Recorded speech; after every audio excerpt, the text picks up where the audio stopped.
Hello amazing wonderful energetic ladies and gentleman. घटना छोटी थी, प्रतिक्रिया बड़ी थी।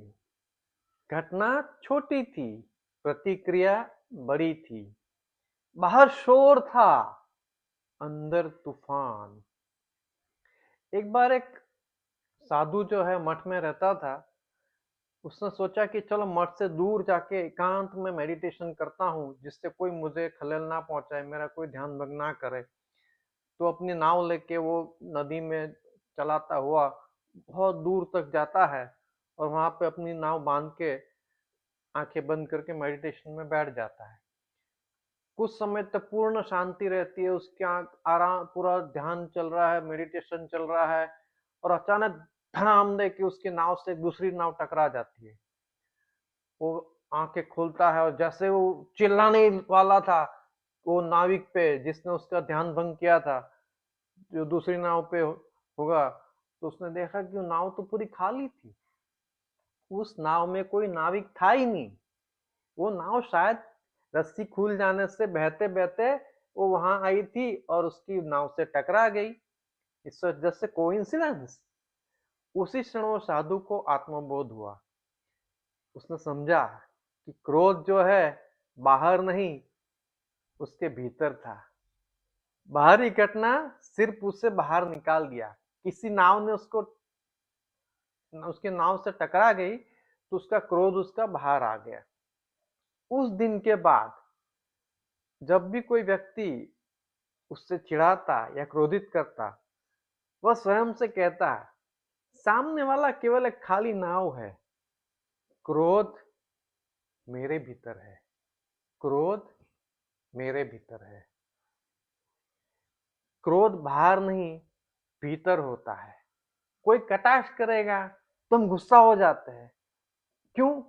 क्योंकि हमारा जो अहंकार है दबा हुआ है, जो है मानते हैं कि मैं ही सच्चा हूं, मैं ही अच्छा हूं, मैं ही श्रेष्ठ हूं, तो वो गुस्से में परिवर्तित होता है। बाहरी घटनाएं ट्रिगर होती है, कारण नहीं। किसी का रेट रिप्लाई आता है तो हम इरिटेट हो जाते हैं। क्यों? क्योंकि हमारा एक्सपेक्टेशन बहुत ज्यादा था कि हमें कोई तुरंत ही रिस्पॉन्ड करे, हम कोई तुरंत ही रिप्लाई करे।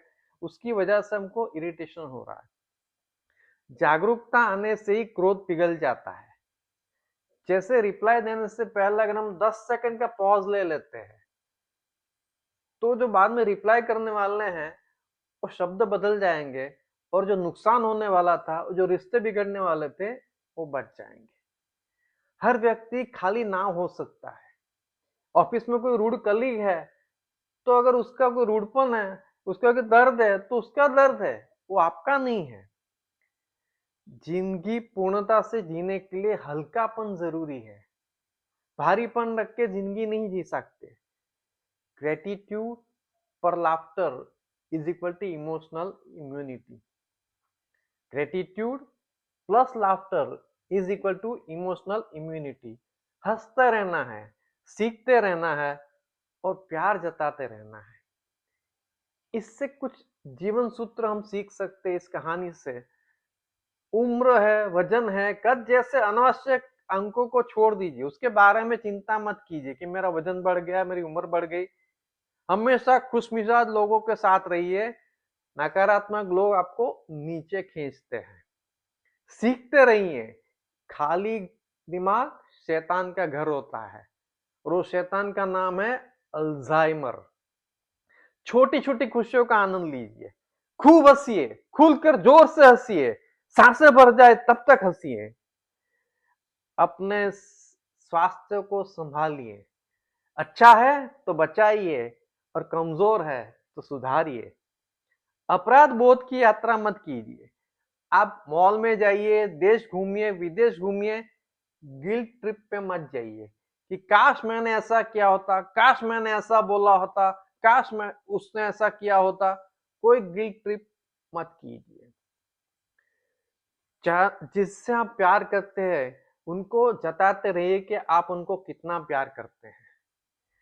किसी बात की चिंता मत कीजिए। हर बात के लिए ग्रेटिट्यूड व्यक्त कीजिए। हर बात के लिए ग्रेटिट्यूड व्यक्त कीजिए। Thank you God for everything, thank you God for everything. नावें टकराती रहेंगी जिंदगी में, नावें टकराती रहेगी जिंदगी में, हर रोज कोई ठोकर आएगी, हर रोज कोई ठोकर आएगी। जो भीतर से जागा रहेगा, जो भीतर से जागा रहेगा, उसकी शांति को कोई खलल नहीं पहुंचा पाएगा, उसकी शांति को कोई खलल नहीं पहुंचा पाएगा। तो इन जीवन सूत्रों को अपनाइए और आपकी जिंदगी को बेहतर से बेहतरीन बनाइए। Spread your love and energy wherever you go. Thank you very much for your patient watching. Thank you, thank you, thank you.